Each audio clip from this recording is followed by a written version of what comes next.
बिस्मिल्लाहिर्रहमानिर्रहीम। अस्सलाम वालेकुम। मैं हूँ आपकी शेफ़ रुबीना। क्या हाल है आपका? आज मैं लेके आई हूँ आपके लिए बहुत ही ज़बरदस्त किस्म की रेसिपी जो है मटन यखनी, जो कि सर्दियों के मौसम में बहुत ही मुफीद और कारआमद रेसिपी है। मेरी आपसे हम्बल रिक्वेस्ट है, अगर आप मेरे चैनल पे नए आए हैं तो मेरे चैनल को जल्दी जल्दी कर लें सब्सक्राइब। तो फिर देर किस बात की, वीडियो को शुरू करते हैं। मौसम चेंज हो रहा है, गर्मियाँ जा रही हैं, सर्दियाँ आ रही हैं। इन बदलती हुई तब्दीलियों की वजह से बहुत ज़्यादा नज़ला, ज़ुकाम, खांसी, गला ख़राब, सीने की जकड़न, हर दूसरा बंदा इसमें मुब्तला है। इन सब का हल मैं आपको आज बताऊंगी मटन यखनी में। आप चिकन की यखनी भी बना सकते हैं, लेकिन मैं आपको रिकमेंड करूंगी कि आपने मटन की यखनी बनानी है और उसमें आपने कोशिश करनी है कि हड्डी वाली बोटी लेनी है।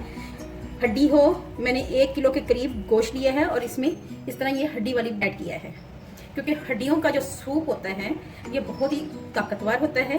और इसके साथ साथ जो हम इसमें मसाले ऐड करेंगे वो ये हैं। इसमें हम ऐड करेंगे सौंफ, ये भी बहुत अच्छी है हमारी नज़र ज़ुकाम खांसी के लिए। काली मिर्च 10 से 12 दाने हैं, ½ टीस्पून के करीब है। 1 चम्मच ज़ीरा है, 4 से 5 छोटी इलायचियाँ हैं, 5 से 7 लौंग है, 2 बड़ी इलायचियाँ हैं, ये हम इसमें ऐड करेंगे। तो साथ में हम इसमें नमक ऐड करेंगे और आधा चम्मच हल्दी का ऐड करेंगे। हल्दी जो है हमारी कुव्वत मदाफ़त को बढ़ाती है, ये भी हमारे लिए बहुत ज़रूरी है। तो ये हम मसाले ऐड करेंगे। साथ ही हम इसमें ऐड करेंगे एक दरमियाने साइज का प्याज ऐड करेंगे, थोड़ा सा अदरक और 7 से 8 कलियां लहसुन की ये ऐड करेंगे। ये सब मसाले जो है या लहसुन अदरक है, ये हमारे इम्यून सिस्टम को स्ट्रॉन्ग बनाने के लिए बेहद ज़रूरी है। और इसके साथ साथ हम ऐड करेंगे ढेर सारा पानी, क्योंकि हम यखनी बना रहे हैं, कोशिश करेंगे इसमें पानी ज़्यादा जाए और ये धीमी आंच में पकती रहे। तो इधर हमने इसमें 1.5 जग के करीब यानी कि 1.5 किलो के करीब हमने पानी ऐड कर दिया है। तो करना ये है हमने कि इसको हम हल्की आंच पे पकाएंगे।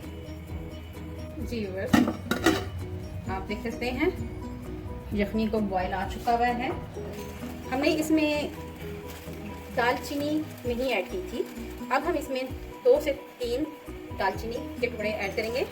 सिनेमन स्टिक्स भी कहते हैं इनको, ये ऐड करेंगे और उसके बाद इसको हम प्रेशर लगा देंगे। हम इसको तकरीबन 15 मिनट के लिए प्रेशर लगाएंगे। इतना लगाएंगे कि गोश्त हमारा अच्छी तरह गल जाए। आम खाना पकाने की से ज़्यादा देर तक इसको प्रेशर लगाएंगे।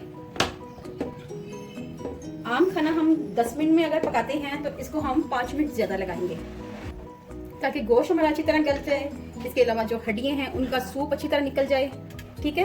और फिर 15 मिनट के बाद आपसे मिलती हूँ। जी व्यूअर्स, एयर हमारी निकल चुकी हुई है गशर में से। आप देख सकते हैं हमारी यखनी जो है बहुत ही अच्छी तैयार हो चुकी हुई है और गोश्त भी हमारा माशाल्लाह बहुत ही अच्छा गल चुका हुआ है। ये आप देख सकते हैं, इस तरह गला होना चाहिए गोश्त को, अच्छी तरह गला होना चाहिए। दूसरा ये है कि इसकी जो हड्डियाँ हैं इनको भी अच्छी तरह, हड्डियों में जो इसका असर है अच्छी तरह इसका निकलना चाहिए। इस स्टेज पे आप देख सकते हैं कि यखनी हमारी तैयार हो चुकी है। इसका एक रीज़न ये भी है कि यखनी के ऊपर तरी आ चुकी हुई है। चलिए व्यूअर्स, अब इसको हम यखनी को छान लेते हैं, क्योंकि मसाले मैंने खड़े डाले थे इसलिए हम इसको छान लेते हैं।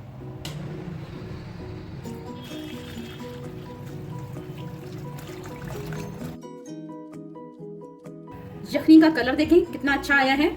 ये कलर जो है हल्दी की वजह से है। हल्दी हमारी बॉडी के लिए एंटीबायोटिक का काम करती है।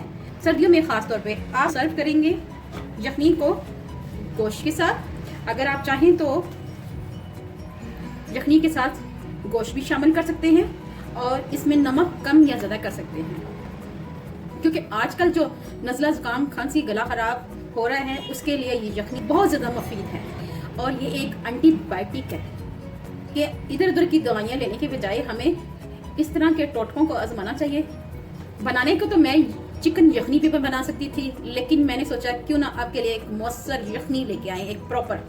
तो इससे नज़ला ज़ुकाम, खांसी उड़न छू हो जाएगा, ठीक है व्यूअर्स। तो अगर आपको मेरी रेसिपी अच्छी लगे तो मेरे चैनल को करें लाइक, शेयर, सब्सक्राइब और बेल आइकॉन को जरूर प्रेस करें ताकि लेटेस्ट नोटिफिकेशन आप तक पहुंच सके। अपना और अपने प्यारों का ख्याल रखें, दुआओं में मुझे याद रखें। अल्लाह हाफिज़।